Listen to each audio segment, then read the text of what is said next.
Hello, my name's Roger Owen.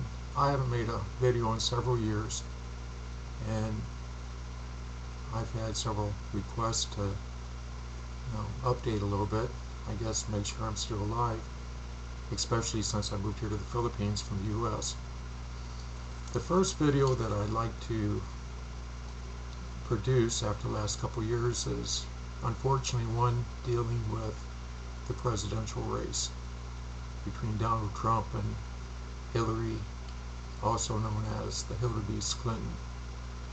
One of the main reasons why I moved to the Philippines was to get away from the establishment. I did not like the direction the government was going in, as far as going in debt, borrowing from China just to give my money, my tax money, to countries that literally hate us, including Filipinos. I made a list, and I'm going to try to stick to it. I wish Donald Trump would kind of like stick to a teleprompter. He does a lot better. And just to let you know, if you haven't figured it out, yes, I support Donald Trump over any establishment candidate. I don't care if they're Republican, I don't care if they're Democrat. If they're establishment, in my eyes, they're evil. Bottom line. Look at the national debt. Look at the trade deficit. Look at illegal immigration. Look at all our problems. And virtually every single issue makes a beeline back to the establishment, the so-called entitled politicians there in Washington, D.C. Anybody that wants to vote for an entitled politician, they must either be on welfare or they're mentally retarded. They're definitely not an American, not by my standards. Now, like usual, I made a list because I have a tendency to going off in wild directions, just like Donald Trump, if I don't stick to the agenda. And so I've already touched on the establishment, the legal system. Look at the politicians. Most of them are attorneys. I hate to say it. It doesn't help me, the average little, worker or business guy, whatever category you want to put me into. It's back over 25, 30 years ago, the first time I ran for public office, one of my pet peeves, which I made reference to in earlier videos, was taken on the Florida bar. From my perspective, they're evil. You bring an attorney up on charges, what happens? They go before their buddy attorneys, and usually the case gets squelched. That happened to me several times. I've got absolutely no faith in the legal system. Another reason why I got out of the U.S. and I moved to a third world country like the Philippines. When it comes to corporate welfare, I don't care who it goes to. I don't care if it's the welfare bum sucking down a Coca-Cola and a bag of potato chips watching TV all day, or I don't care if it's subsidies going towards corporations that already make, from my perspective, substantial profit. Why is the federal government giving our tax money to these favored corporations? Totally against it. Especially, with the trade deficit, with the national debt, everything else.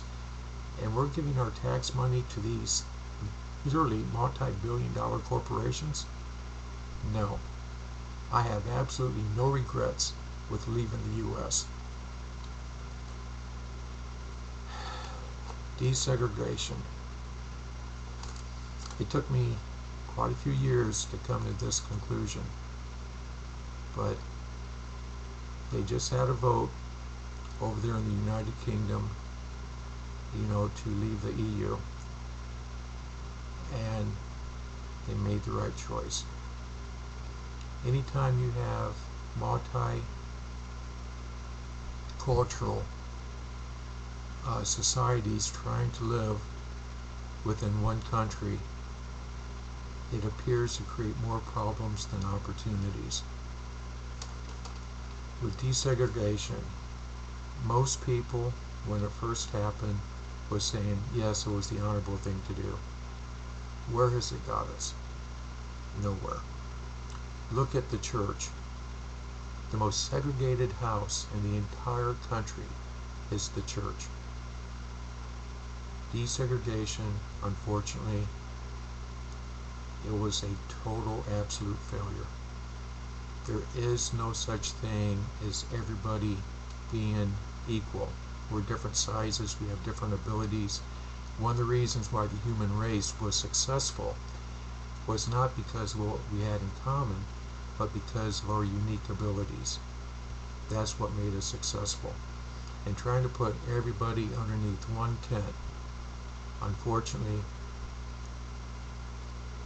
just look at the news. Look at Orlando. Just, I hate to say it, it doesn't work. And I'm going to take a shot at Muhammad Ali right now. When he got older, a little bit more mature, he became a more gentle person, more likable. But the reality is, why did he turn to Islam? Unfortunately, no one really knows that answer except him. But Islam is not a compatible religion when compared to, trying to assimilate it into Western culture. I live here in the Philippines, and I had the unfortunate opportunity of living down in Cagayan de Oro, to where they have a much higher Muslim population as far as percentage than what they have up here in Central Luzon. And I'm looking at renting this one house, and this woman, comes up with her headscarf and everything, and she gets out of her SUV and she walks over to me and she says, I'm Muslim. Are you scared of me? And I looked at her, I said, of course not. But what I should have said is, I'm an American, and we have the ability to assassinate all you people on the face of the earth. Are you scared of me? Now, I was politically correct. I did not say that. But just stop and think how stupid and arrogant these people are. They have absolutely no intention of assimilating. Their prime objective is to dominate, and within their eyes, hopefully, eliminate us.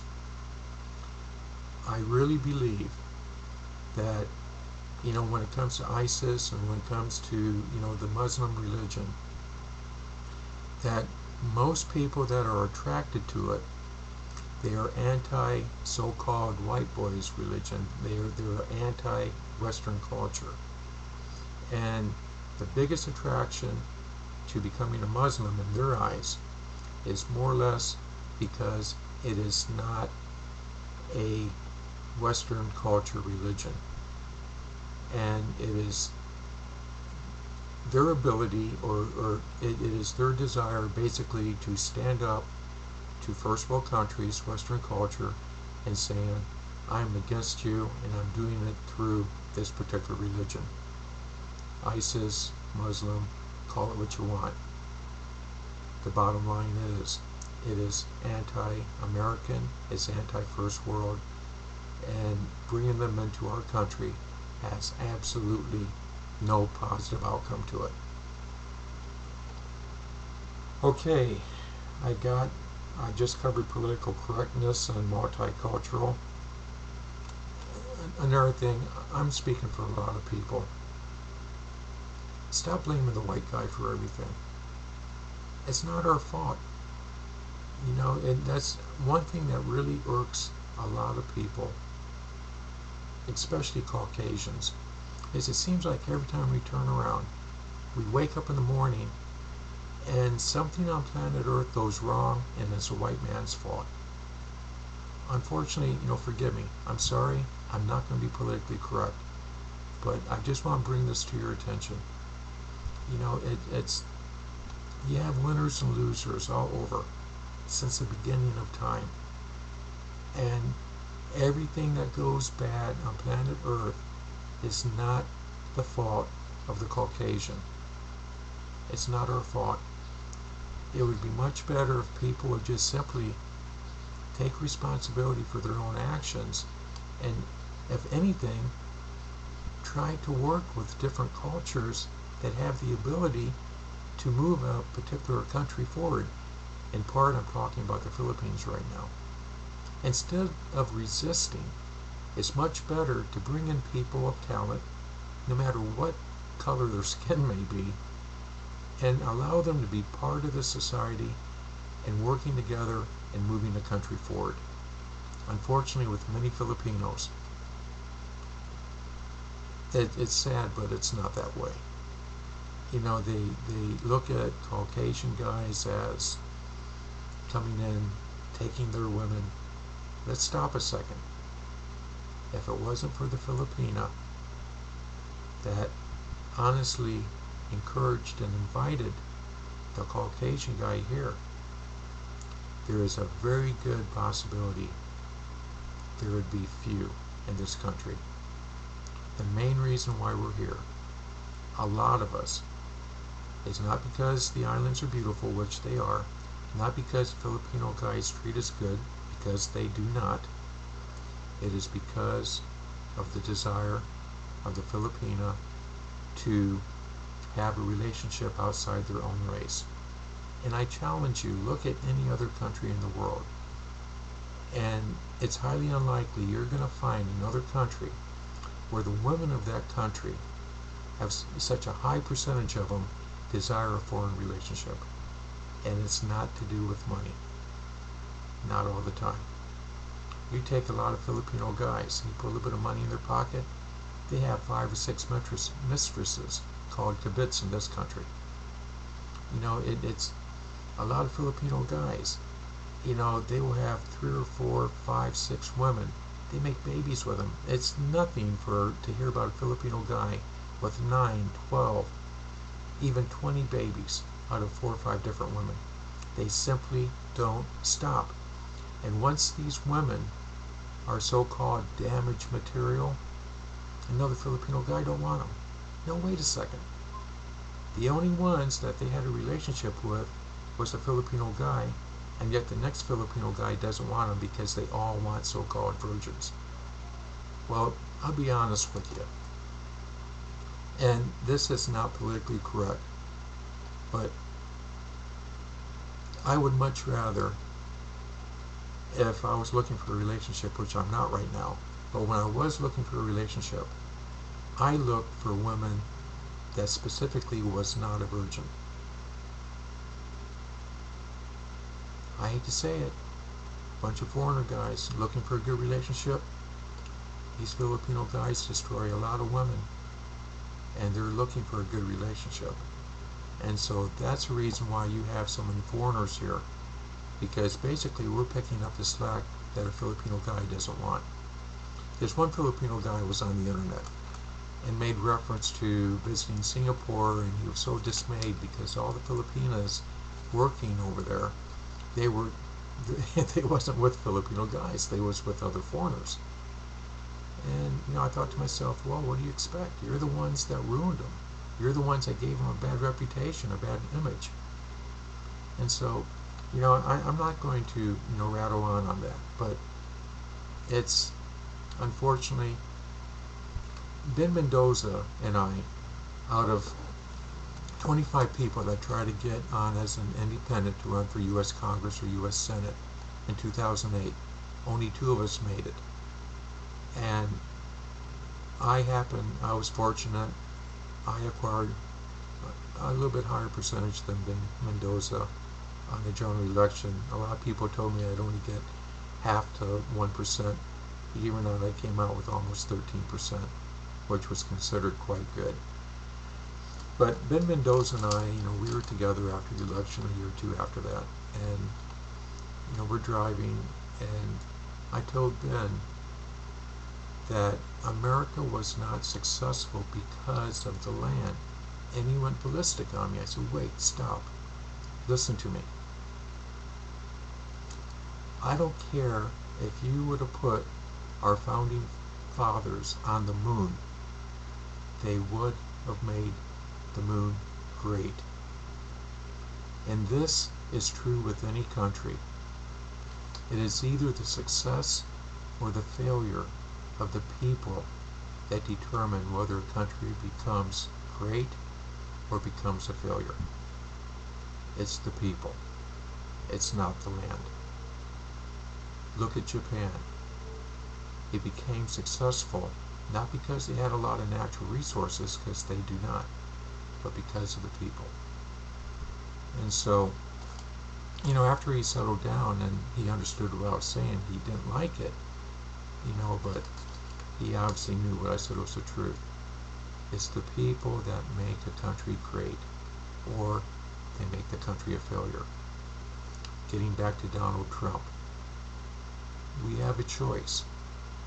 Are we going to allow our country to be turned over to people that are only here to fill their stomach, to take our dollars, and to ship it back to their third world country?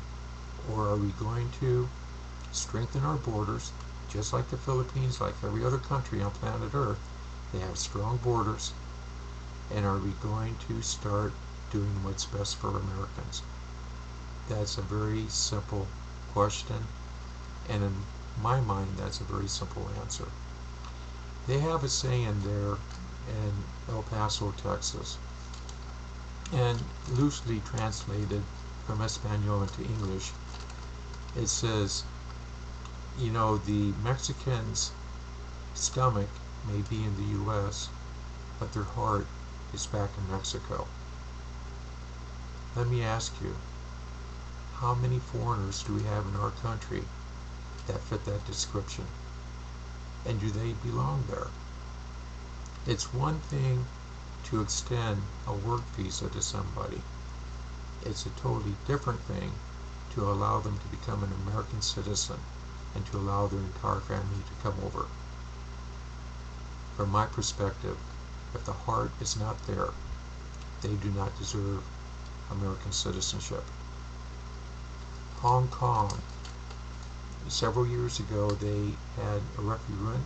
They voted on a law where the Filipinos were trying to get citizenship to Hong Kong, the ones that were just there on contract labor. Hong Kong done the right thing. They said no. So you're here as a contract worker.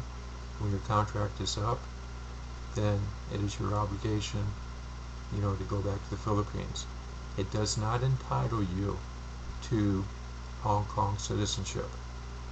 From my perspective, they made the right decision.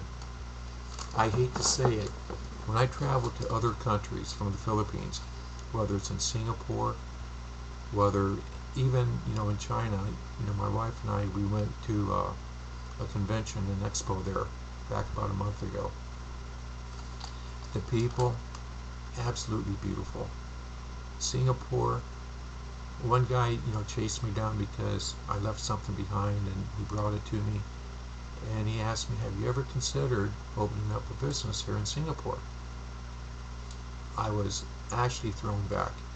I never had anybody in the Philippines ask me if I would like to open up a business here.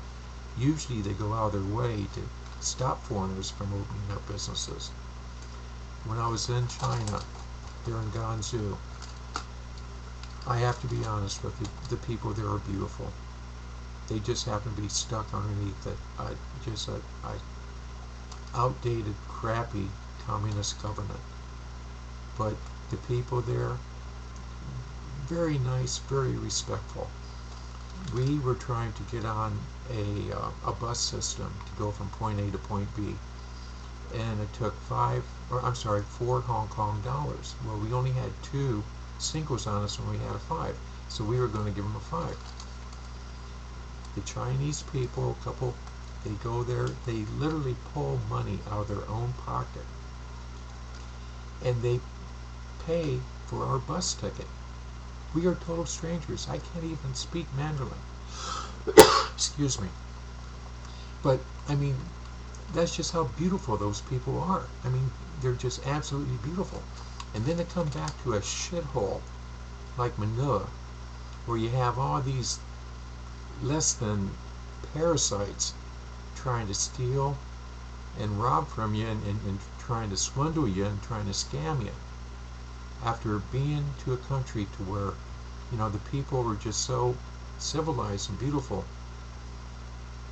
I gotta be honest with you. I would never recommend moving to the Philippines unless you had something that was in your best interest to move here. I never recommend it. The people, as I said earlier, they are the ones, the Filipinos, mostly the guys, but even some women, they're the ones that have destroyed this country. They are the ones that hold this country back. No one hurts the Filipino more than the Filipino. Bottom line. There's an old story back about 26 years ago when I first came to the Philippines, down to Cebu. Like the newly elected President Duterte, he happens to be Cebuano. I happen to consider myself Cebuano too, because my most beautiful experience on the Philippines happened back 26 years ago. But this foreigner, to get on with the story, he goes down to the market, and there's two great big barrels of crabs. One barrel has a lid on it, and the other one does not. And the foreigner comes up and asks, well, why does that barrel have a lid on it? Well, the Filipino Cebuano says, because those are imported crabs. If you don't put a lid on it, they will help each other get up and they will crawl away. And the foreigner looks at the other one and says, well, why doesn't that barrel have a lid on it? And the Cebuano looks at him and says, those are domestic crabs. They'll pull each other back down. The Filipinos thought that was funny. Unfortunately, I found it very sad. Unfortunately, it's the truth. Filipinos pull each other back down, and they go out of their way to make sure that a foreigner does not become successful in this country. I have never seen such a self-destructive race of people as a Filipino, especially with such a low IQ, in my entire life. This is my home, this is where I'll die. But the bottom line is, I do not recommend the Philippines. I don't recommend it. There are some beautiful countries here in Asia. Filipinos happen not to be the best choice. To move on with the list, because I don't want this to go on for 45 minutes like one of my other videos. I made reference to giving our tax money to countries that hate us. I mean, this is just absolutely absurd. What's the matter with Obama and these people in Washington, D.C.? Why do they hate the American taxpayer so much? I simply can't understand. If the Philippine government doesn't have the desire to help their own people, why in heaven's name should we come in here? You can't help somebody that doesn't have the desire to help themselves. And, I'm going to stop it there. I've reached everything on the list. I don't want to extend this video too long. It's an amateur video. You can see in the last 2 years I've aged about 10 to 15 years. That just goes to show you that my life is not the best here in the Philippines. But considering what America's turned into, there is no way I'd ever go back to the U.S. As I said in the very beginning, we have one choice, unfortunately. It is to vote for the outsider. Donald Trump has a real bad habit of sticking both of his feet in that tiny little mouth of his. And unfortunately, we have to overlook his little mouth, and we need to look at what he represents. We do not need another establishment type HildaBeast Clinton. We really don't need establishment Republicans either.